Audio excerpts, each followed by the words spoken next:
It's 10 o'clock. This is Sky News at 10, live from Jerusalem. Our top story. A hand of friendship and exoneration. Joe Biden says he doesn't believe Israel was responsible for yesterday's deadly hospital explosion. We're going to stand with you. We'll walk beside you in those dark days. We'll walk beside you in the good days to come. And they will come. As the two sides exchange claim and counterclaim about who's to blame, the people of Gaza endure the aftermath. But there's hope tonight of a breakthrough on humanitarian aid. The wider region erupts in a day of rage as protesters vent their anger against Israel and the United States. Also tonight, food price increases are easing, but the Middle East conflict threatens to intensify pressure on the cost of living here. From Iraq to the English Channel, the people smuggler responsible for trafficking 10,000 people on small boats is sentenced to 11 years in prison. And we'll take a first look at tomorrow's front pages in our press preview from 10:30 right through till midnight.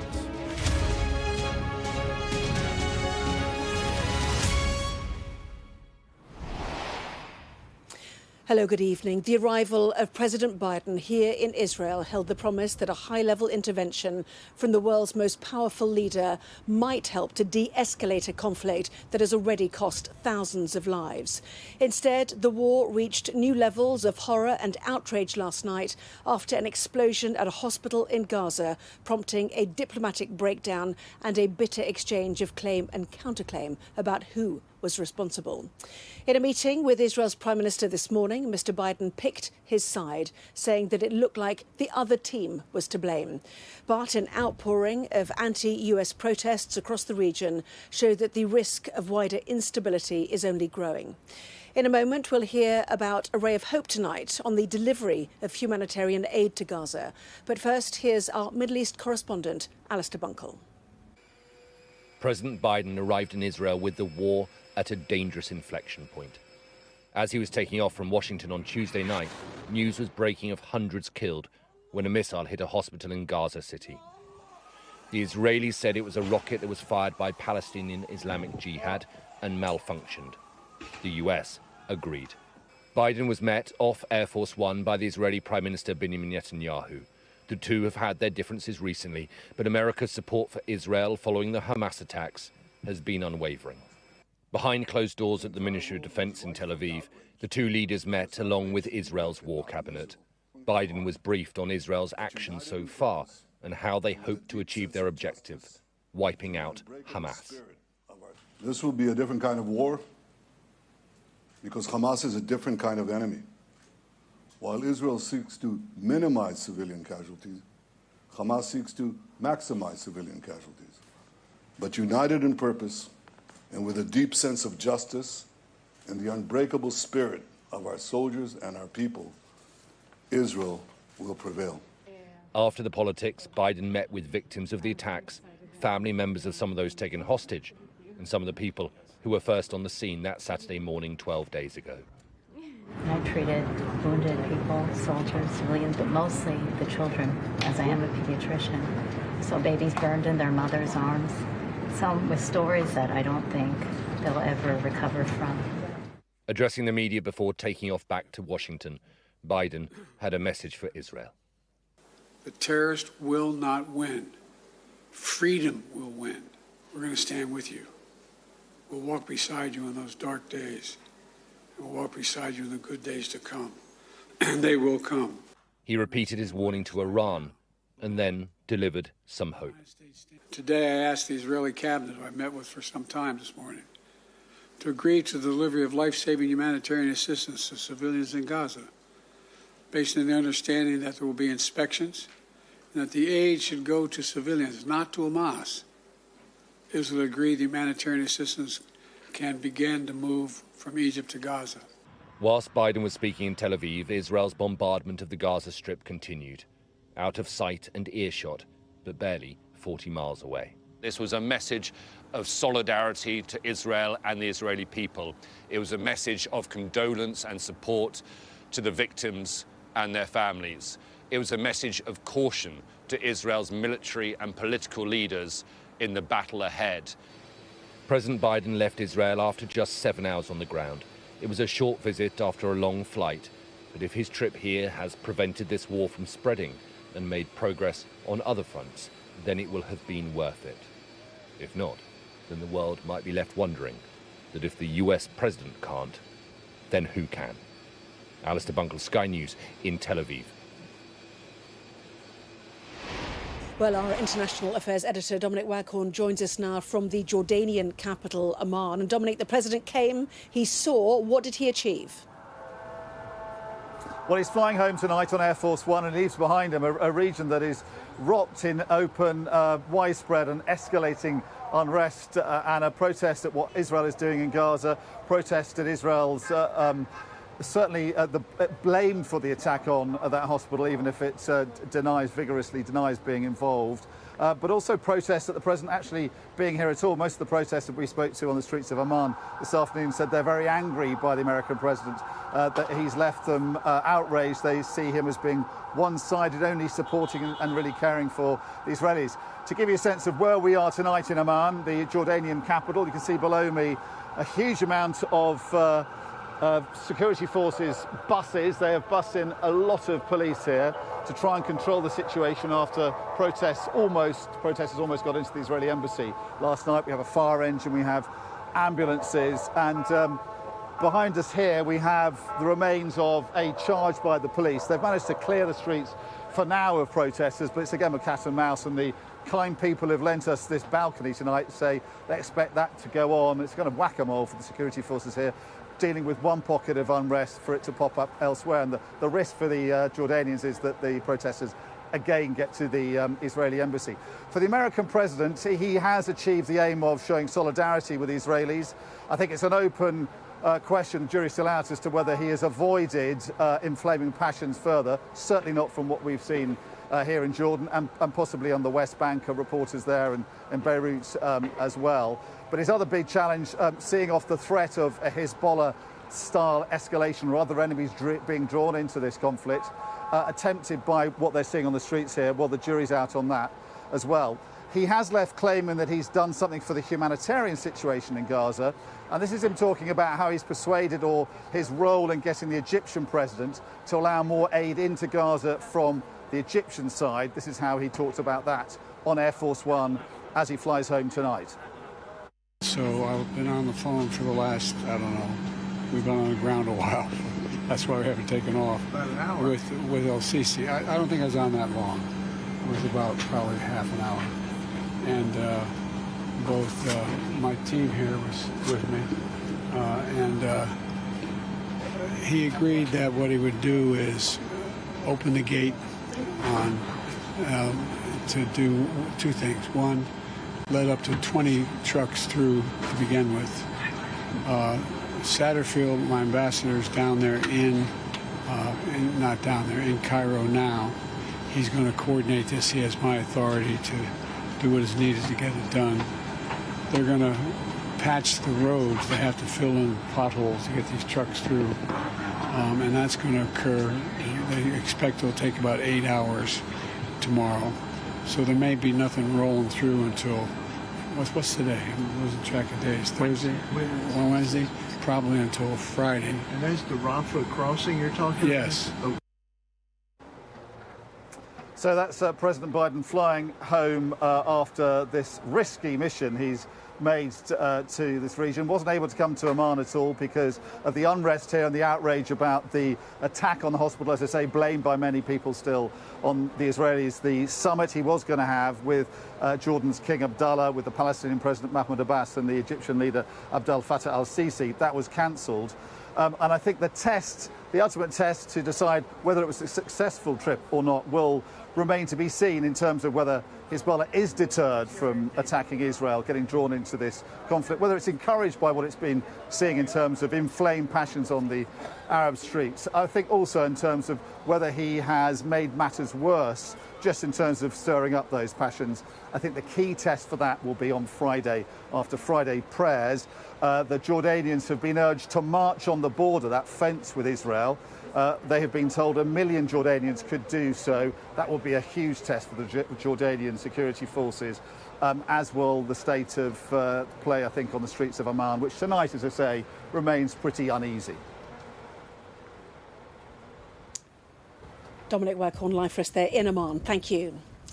Well, inside Gaza, the battle for survival continues, and irrespective of who was responsible for the hospital explosion, the collective trauma is still being processed.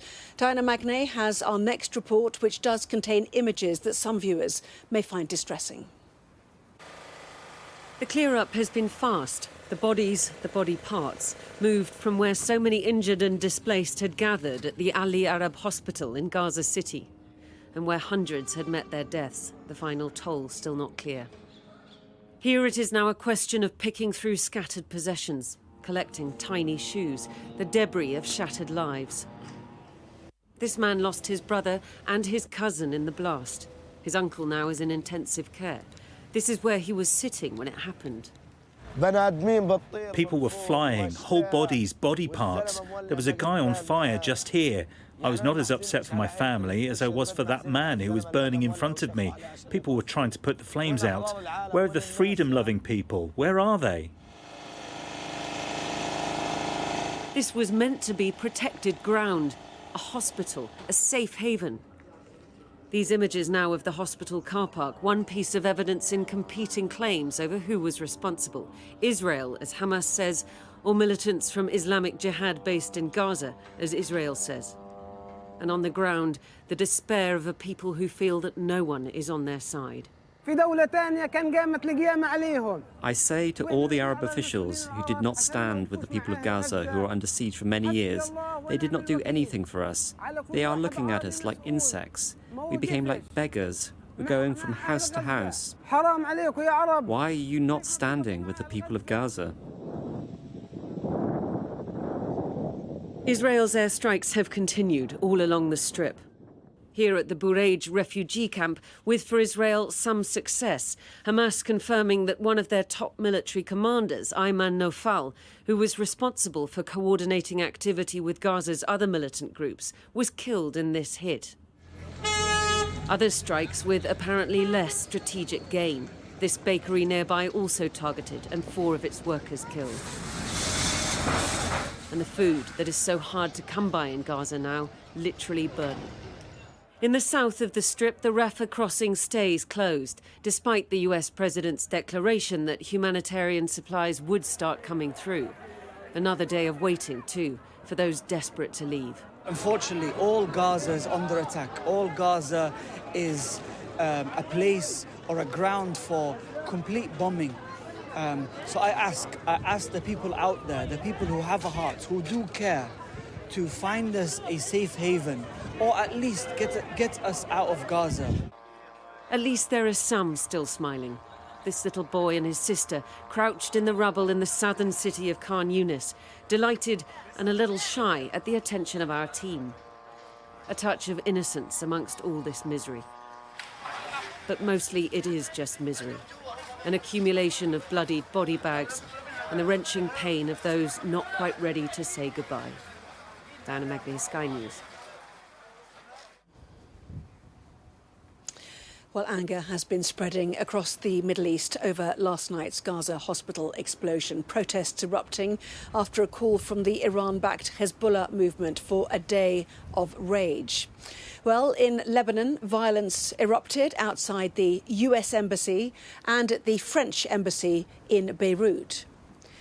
In Jordan's capital, Amman, protesters attempted to storm the Israeli embassy there. Rallies also occurred in Iran's capital, Tehran, where protesters were filmed chanting "Death to America."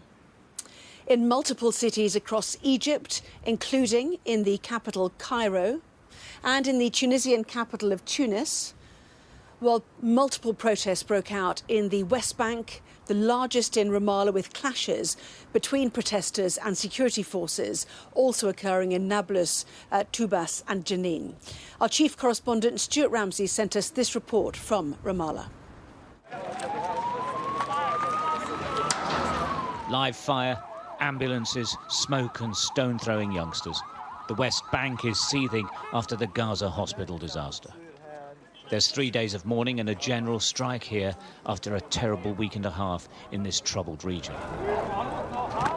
Small groups of youngsters are taunting the Israeli Defense Forces stationed at the main military communications hub. Above them, snipers wait and watch. And every now and again, they fire.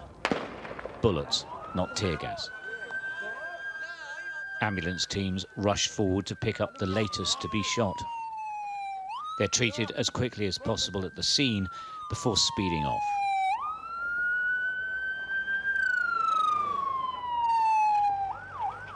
There's nothing unusual about these pictures on the West Bank, but 4 youngsters were shot for throwing stones right in front of us, and we didn't stay for a very long time.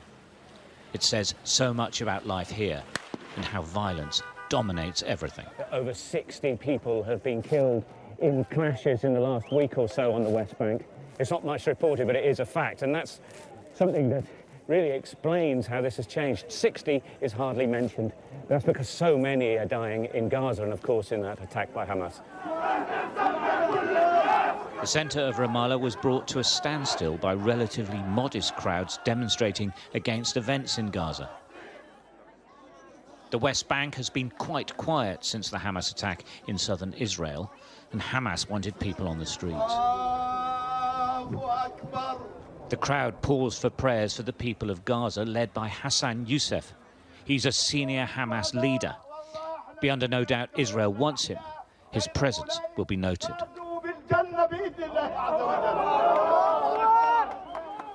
The people who gathered here have varying and differing views on the future for Palestinians. For now, they're united in condemnation of Israel. Every 1 minute, every people dying. That's enough. From both sides? Yeah, both sides. American, Arabic, Gaza, Jewish, it's enough. The same. Kill here and kill here. It's enough. Do you think it will be enough? Will peace? Maybe, inshallah. I wish to stop the war. I think it's our time in the West Bank to actually stand against this apartheid, to do something about it. What's happening today is part of a struggle that has been going on for 75 years, like we said before, and this should be a continuous movement. I think this is up to the people of Palestine to solve. I don't think we should look for international solutions, because that is, like, this has not worked in the past. So it's up to us Palestinians to stand up and be like, this is not right. The international community's diplomats are working round the clock to try to stop this volatile situation from exploding into a regional war. On the streets, they're waiting to see what happens. They aren't happy. Few, if any, in the Middle East are happy right now. Stuart Ramsey, Sky News, in Ramallah, on the West Bank. Well, as we've heard, those scenes in the West Bank were replicated across the region. Tonight, the UK government advised against all travel to Lebanon. Our international correspondent, Alex Rossi, sent this report from the capital, Beirut. As the US president visited Israel, the American embassy in Beirut was the focus of a day of rage. Volleys of tear gas were fired into crowds to stop them storming the building. The Lebanese militant group Hezbollah had called for a show of unprecedented anger after the hospital blast in Gaza. We are demonstrating here in support of the people in Gaza because of the massacres carried out by the Zionist enemies. Of course, the demonstrations may escalate due to the Israeli slaughter.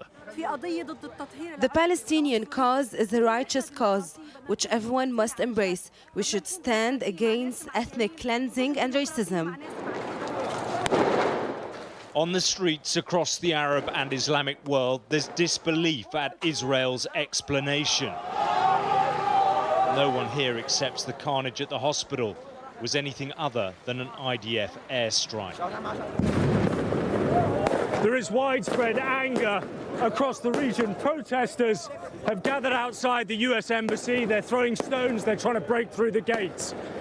Now, they are angry not only with Israel, but also the United States, who they claim is complicit in war crimes being committed in Gaza. And the longer the bombing of Gaza goes on, the greater the chance of this furious reaction escalating into something much worse.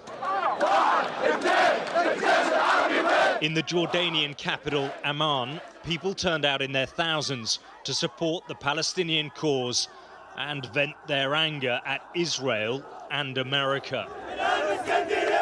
The protests in Egypt were just as vocal as people marched, calling on the world to open its eyes to what they claim is Israeli terrorism. The US president is hoping to contain this conflict from spreading, but America here is not seen as an honest broker. Instead, its unwavering solidarity with Israel could make this crisis much worse. Alex Rossi, Sky News, Beirut. Well, let's take you to pictures in the US now, where protesters against the war have descended on Washington. Anti-war demonstrators have occupied part of the Cannon Congressional Office on Capitol Hill, which is situated next to the US Capitol building. The protest has largely been peaceful, but police have been seen escorting people out of the building, as you can see. Well, today, the British Foreign Secretary James Cleverly said that too many had jumped to conclusions about the loss of life at the Al-Ahli hospital. Israel's military and the White House both asserted that evidence seen by them showed that Israel was not responsible. Are they right? Our data and forensics correspondent Tom Cheshire has been looking at the claims and counterclaims. This is an explosion that, first of all, has claimed lives. There's also inflamed opinion across the Middle East and the world. The Sky News data and forensics team has been examining the open-source visual evidence, video and satellite. This is what we know, and just as importantly, what we don't know. Now, this is where the Al-Ahli hospital is located, in Gaza City, in the area that Israel had warned Palestinians to evacuate from.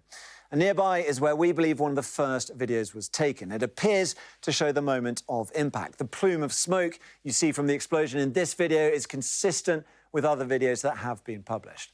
But there are other sources of video. The Qatar-backed TV channel Al Jazeera was broadcasting live from this location here. And as you can see from the map, it overlooks the hospital pretty directly. It's just less than a mile away.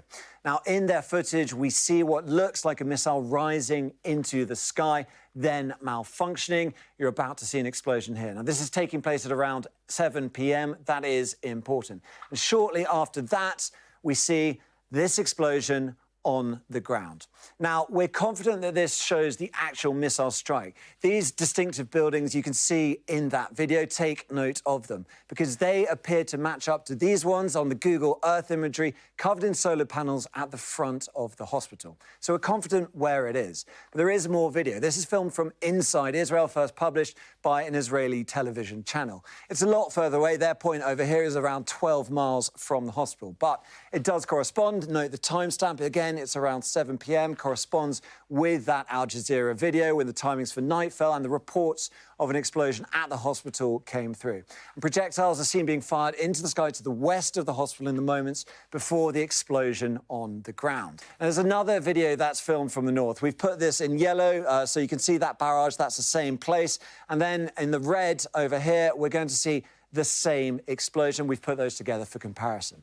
Now, this is what the car park looks like in the morning. Burnt out cars, but beyond that, the damage is relatively minimal. And here's a view of the crater it left. Again, that is small, especially compared to the aftermath of previous Israeli strikes we've seen this week, which have leveled buildings and even neighborhoods.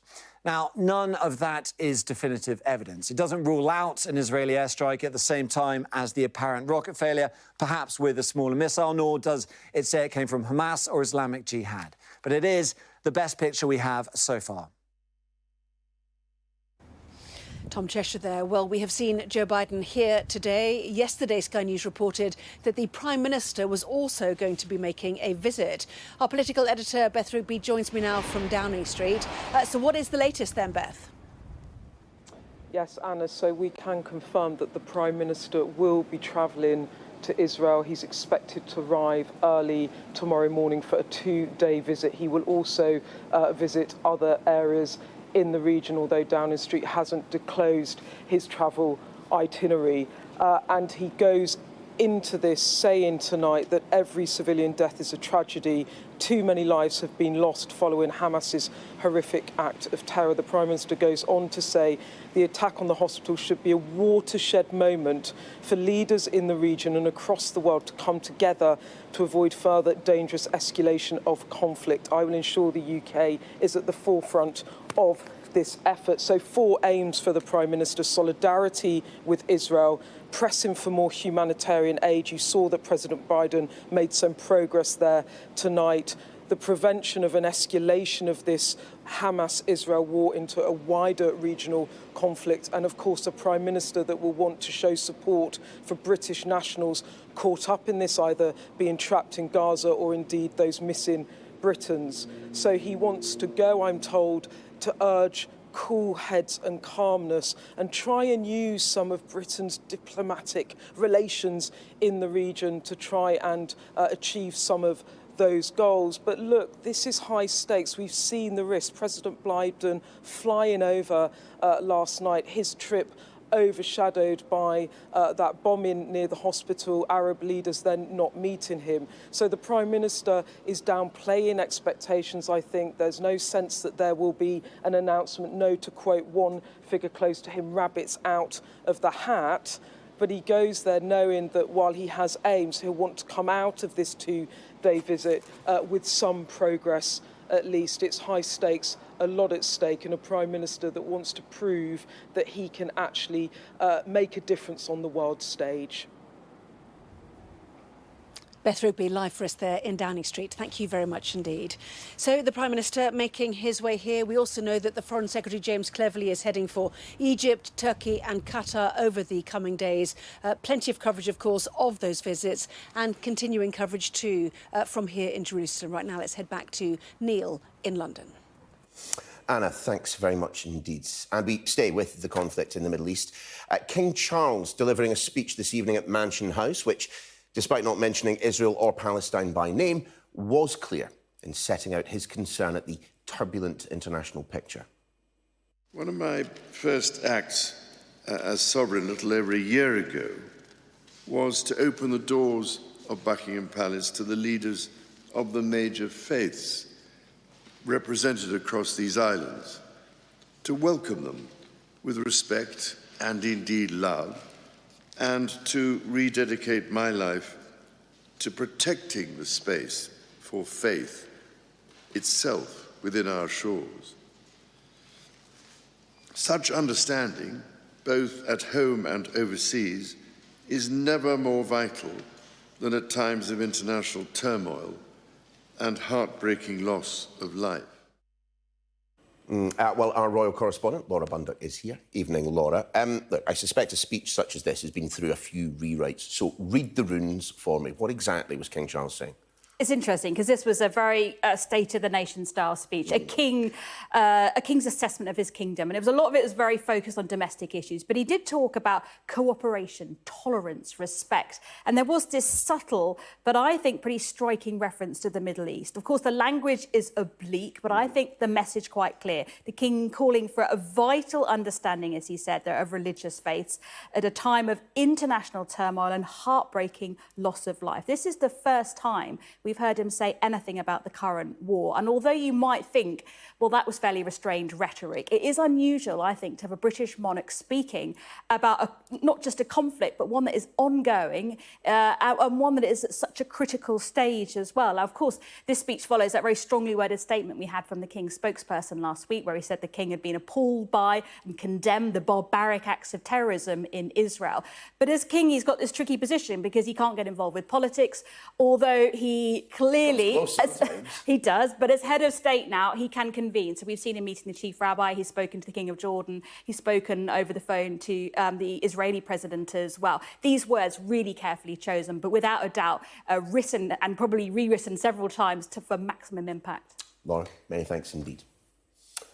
Now, the latest inflation figures show that the rate of prices increase remains stuck at 6.7% in the past month. It had been expected to fall slightly, but rising fuel prices kept the figure where it was. Our economics and data editor, Ed Conway, has been analysing the figures and taking a look at whether the current turbulence in the Middle East might have a longer-term impact. So the latest inflation data suggests the cost of living crisis is still with us when you look at the rate of inflation. This is just showing you how fast prices are rising on an annual basis. You can see that big increase up into double-digit figures there. We're down there. We're kind of flatlining at that kind of 6.7%. However, the government's target, of course, is to try to halve inflation. Now, where is that line going to go? If you look at the Bank of England's forecast, it is likely to go down faster than that. So basically, the government would meet its target. But even so, there's still a lot of pain for households and a lot of question marks over those forecasts, particularly when you look at the breakdown of what's happening with inflation. This is showing you goods and services, core goods and services and goods prices, so the stuff, physical stuff we're buying, going down quite fast. You can see, actually, well, the inflation rate going down quite fast. But how about services? You know, when you're going out to restaurants and so on, haircuts, that's still really high, and economists are quite worried about that. And there's another thing that's worrying economists as well, which is what's happening with the oil price. Of course, what's happening in the Middle East at the moment, a big part of the story here. We're just going back a few weeks here, and you can see just how much oil prices rose when you had those initial attacks on the 7th of October. And again, have a look here. You can see when there was that hospital explosion, you had oil prices going up further as well. And that's a real metric for what's happening right now. Markets' concern about the current situation in the Middle East. That, of course, could feed into inflation as well, further increasing pressure on many families. Ed Conway there. Now, a people smuggler responsible for transporting as many as 10,000 migrants over the Channel has been jailed for 11 years. Hewa Rahimpour stood trial in Belgium following his arrest in the UK last year as part of a European joint police operation. Sky's Europe correspondent Adam Parsons, who's been following the case for more than a year, has visited Kurdistan in search of the criminal gangs for whom people trafficking has become so lucrative. The story of Hewa Rahimpour spans Europe, but it starts here in Kurdistan. When he claimed asylum in Britain, Rahimpour said he was from Iran, but we've been told he's actually from this bustling city, Erbil. And we found out that even his name is a lie. He's actually called Hama Koshnar. So we've come here to search for the truth about this man at the centre of a huge people smuggling ring. He was arrested in London last year as part of a joint European police operation. Rahimpour has now been convicted in Belgium for people smuggling and being in charge of a sprawling criminal network. To find out more about his gang's operations, we need to meet a smuggler. They're easy to find on the phone, but seeing them in person is a different matter. Smuggling is a dangerous business. Persuading those involved to talk takes time and patience. We meet Karwan and other gang members in an apartment. And while he's keen to protect his identity, he is forthright about the details of his business. I have smuggled 1,000 people into Europe. Karwan says he gets dozens of calls every day from people asking him to arrange the journey and that more and more people want to get to the UK. I show him a picture of Rahimpour, but use his real name. It's called Hama Koshnar. I know him. He's from Erbil. Those smugglers in Calais use Kalashnikovs and pistols, so he probably deserved what he got. I met him once in Turkey, but I wasn't part of his gang. And he has his own tactics when it comes to evading French forces in Calais. If people want to go and they have money, then we can get them there. Sometimes winter is better, as the police are less patient, but we are patient. Alongside him is Sirwan, another smuggler, and his speciality is the Channel crossing. And just like Rahimpour's gang, which was based mainly in Germany, Sirwan's priority is getting a healthy supply of dinghies. Say I need to get a dinghy with a motor to someone in Germany. In Turkey, a lorry driver would just place it under the load. For example, the driver is delivering some furniture. They can hide up to 10 boats under the load of each lorry, so 10 lorries could deliver at least 50 dinghies. The appetite is enormous. The reason there are so many people smugglers in Kurdistan is that there are so many people in this region who want to be smuggled, and that allows individuals like Rahimpour to flourish and to get rich. People like these young men we met in Erbil, both 19, both determined to make a new life in Britain, come what may. I'm confident 100% I will get there. And the smugglers told me, if I don't get you there, don't pay me. Rahimpour grew up on these streets. He came to Britain and helped to smuggle thousands of people across the Channel. That is a flow that Britain is trying to address, but the problem is that many here simply don't think smuggling is a crime. And even if you do stop one leader or one gang, there are so many more people ready to take that place. Adam Parsons, Sky News, Kurdistan.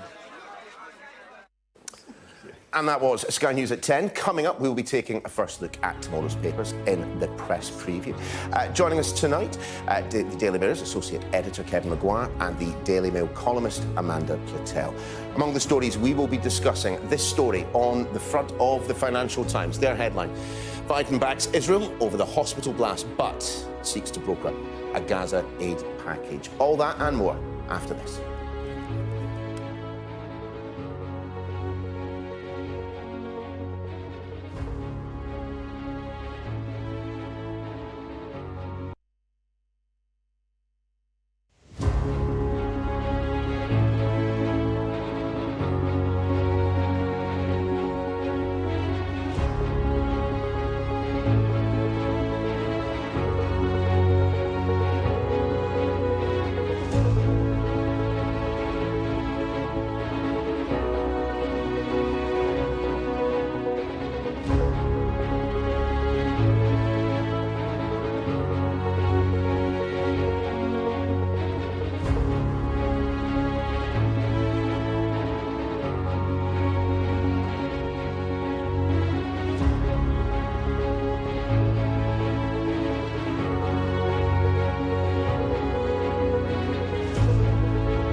Time now, of course, for the press preview, our first look at the front pages as they arrive. Time to see what's making the headlines with the Daily Mirror's associate editor, Kevin Maguire, and making her press preview debut, you lucky lot, the Daily Mail columnist, Amanda Platel. Say that later. I'll reserve judgment. They will be with us from now until just before midnight. But let's take a quick look at the front pages that we have, pretty much all of them, I think. We begin with the FT. It's reporting that President Biden has said he believes Israel's assurances that it wasn't responsible for yesterday's attack, but is also committed to ensuring that aid packages reach citizens in Gaza. Joe Biden's backing of Israel's assessment, also the lead for The Sun. What about the Times? Well, it says that the president has given his backing to Israel's anticipated ground offensive. The Mirror also leading on the US president's visits to the region, adding that he urged leaders to avoid 9/11 aggression. Don't make the same mistakes that we did. Those sentiments repeated on the front of The Guardian. They also allude to what looks like an agreement to allow aid to reach Gaza via the Rafah crossing in Egypt. Don't be consumed by rage. Now, as well as Joe Biden's visits, The Telegraph features a call this evening from King Charles for civility and tolerance to prevail. And the fallout from the explosion at the Al-Ali hospital in Gaza continues on the front of the Express. They show what Israeli forces say is the moment a rocket fired from within the Gaza Strip malfunctions before devastating the medical centre. The Mail features an interview with the Israeli president, who's reportedly blasted the BBC's refusal to label Hamas a terrorist organisation. The Eye reports that economists believe the Bank of England's base rate looks set to stay at 5.25%. That would be a small boost to those repaying mortgages. And the Metro has news of an 11-year prison sentence for a convicted people smuggler. Just a reminder that by scanning the QR code that you will see on screen during the programme, you can check out the front pages of tomorrow's papers whilst watching us. Technology is brilliant, isn't it? Tonight, we are joined by Kev Maguire and Amanda Platel. Lovely to have you both, and a very warm welcome, of course, to you, Amanda. And, well, let's come to you first. Our first story this evening is on the front page of The Guardian, and it is... Well, it's the story that is basically dominating the news and will continue to dominate the news. Don't be consumed by rage, Joe Biden telling Israel. Some interesting comments, I have to say, I thought, from the US president today. Yeah, it was a very interesting speech, and we have to give him credit because he came out. You know, it is wartime. I think he's the only sitting president who's actually come out during a war to a war zone. So credit to him for that. We were all thankful he actually made it down the stairs of the plane without falling over. And then he makes this wonderful speech where he says, you know, don't be consumed by rage. But then he, which is really, really important, he's telling the Israelis that, you know, with pain comes and loss comes rage. But then he went into this whole kind of Oprah Winfrey moment where it was, you know, all about, oh, God, you know, what it's like when you're pain, and that a really beautiful quote. But what the Israelis really wanted to hear was not his empathy, but to hear that we are behind you 100%. We are going to put something through the Senate which is going to give you millions or billions of pounds in aid. We're going to give you the missiles. We'll stand by you. And instead, he wants to go emote again about his own tragic loss, which is a bit like that time. What is it, the Maoris or someone that they had that bushfire? And he said, yeah, I had a terrible bushfire that destroyed all the homes. And he said, yeah, I had a fire in my kitchen once. I know your pain. But he does take the folksiness a little bit too far sometimes. But that central point about don't be consumed by the rage is correct, because... And don't make the mistakes that we did in the aftermath of 9/11. That is even more important. Invaded Afghanistan, 20 years later, the Taliban are back, and it led to Iraq, which was an utter disaster, and the rise of IS. Yeah, there are many people warning the Israelis, you go into Gaza, you will inflame opinion around the world, you risk creating the next generation of Hamas fighters who will be radicalised because of the sense of injustice. These are all issues that Netanyahu has to weigh up, but he is such a hawk. I think it'll be a lot of it on deaf ears, but not all of it, because we see he's agreed that the Rafah border crossing in Egypt can open for limited aid, but it's Which is really important. But it's very limited aid. But what I would suggest, as we take a look at the front page of The Sun, is equally important for the Israelis to be doing right now, is providing the evidence and providing it in abundance that they were not responsible for the blast on that hospital. We were in the studio last night when those reports first started to come in.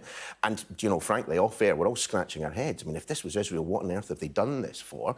Hamas have certainly attributed it to them. The information that has come out today seems to me to be circumstantially going towards the Israelis. But if anyone knows, surely it's Joe Biden. Satellite surveillance of that region, American satellite surveillance, should surely be best in the world. It's very important backing for Israel. Now, of course, I think most people have made up their minds anyway. In the conflict, they've made up their... That is a tragedy. It is, because you've got to follow. You've got to follow the facts if you can get to the facts.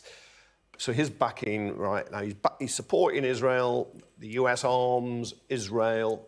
That will all be taken into account by those who hear what he says. But I think when he says, because of the levels of surveillance the Americans will have, that is quite important. We're just going to change the minds of the Jordanians or the Egyptians or the Palestinian Authority who cancelled the meeting with Biden. I don't think it'll change the minds of the Saudis. Kevin's always the same. Hezbollah. I used to work with him. He never lets me get a word in. It's please, Amanda, go ahead. I don't think you ever... Are you ever going to stop? I don't think you ever Are you going to stop for a bit? Go ahead. I mean, but what do you think? Watching your show last night, which I thought was absolutely brilliant, and I watched the pay-per-view every night, and it looked as though, you know, it's one side against the other. Today, the evidence seems to have come down, but all the time, even watching your show last night, I was thinking, why would Israel do this? You know, they're going to go into Gaza, they're going to have their revenge, they're going to... And it's an own goal for them. I suppose what the Palestinians would say is that there have been occasions in the past where the Israelis have said, that was not us. 6 months down the line, it proves that it was. They've been shown to lie before. And if you're bombing repeatedly Gaza, you're blasting buildings, bringing them down... Now, can you not know it's a hospital? Could you be aiming for part of it? I did think the most interesting line from the Israelis were when they looked at it and said, "This is not one of our missiles because if we'd done it, it would have been nuked." Not nuked, but it would have been absolutely destroyed. That was not one of ours. I want to skip over the Financial Times and actually go to the front of the Daily Mail. The Israeli president blasting the BBC over the way in which they've approached this. And I have to admit, I find myself in twixt two houses on this. But the idea that the BBC not repeatedly using the word terrorist on screen or on air is a bad thing. They attribute it, but I think they follow the same rules as Sky and ITN. You would not say Hamas is a terrorist organisation because it has in Gaza, it has a very economic, social role. It educates people. It's more than just that type of terrorist organisation. It's undoubtedly terrorism. We say it is a prescribed terrorist organisation. By prescribed, of course, the government has labelled it. You attribute it. So you at Sky and ITV follow the same rules as the BBC.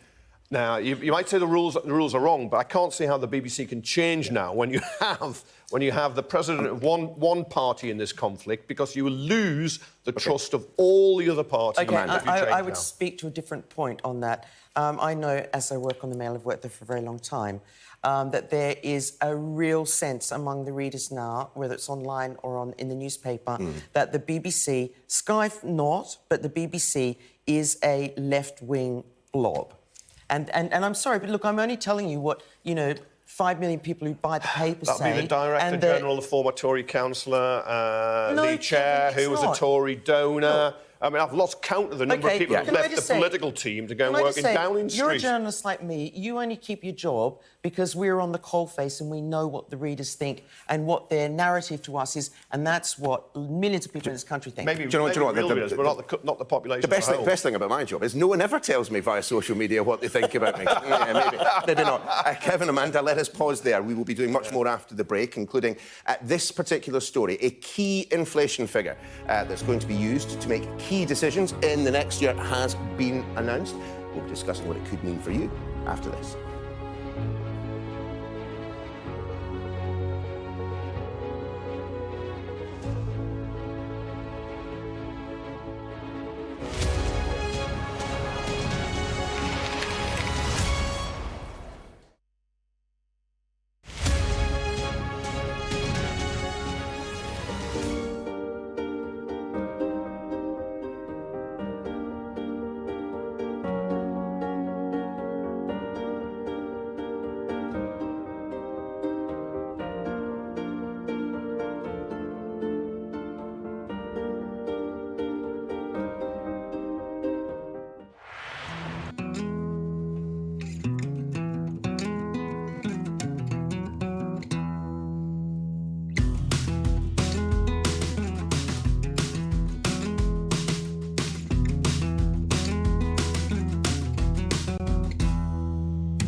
I'm Katie Spencer and I'm Sky News' arts and entertainment correspondent. When you think of Glastonbury, it's mud you want and music. They're going to cross to us live in a minute. Okay. Thank you so much. Brad Pitt is now a prolific producer behind the scenes. It's not a mystery to me. We always were capable of doing this. Oh, they're wonderful children as an audience. Who did that? Maverick here on the red carpet. I'm so excited, Tom Cruise.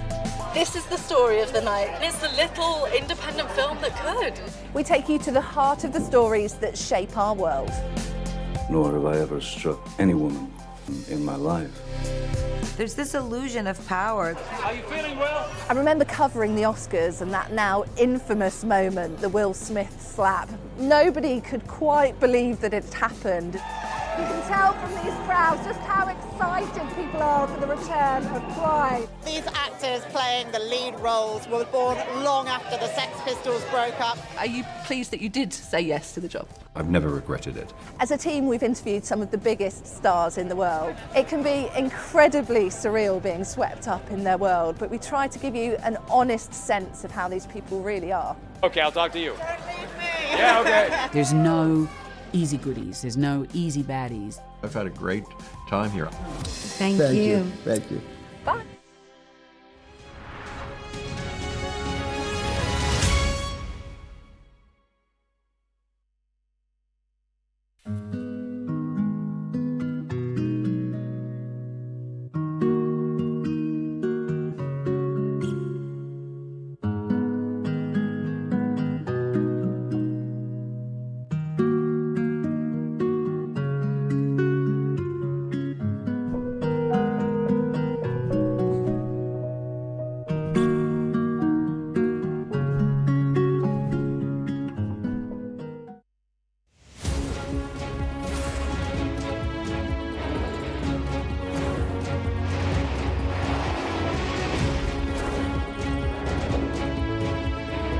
The 5 of us have made it out of the car.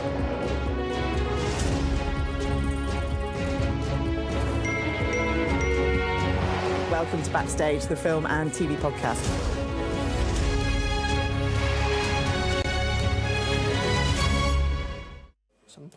Right, welcome back to the press preview. Kevin and Amanda haven't yet fallen out.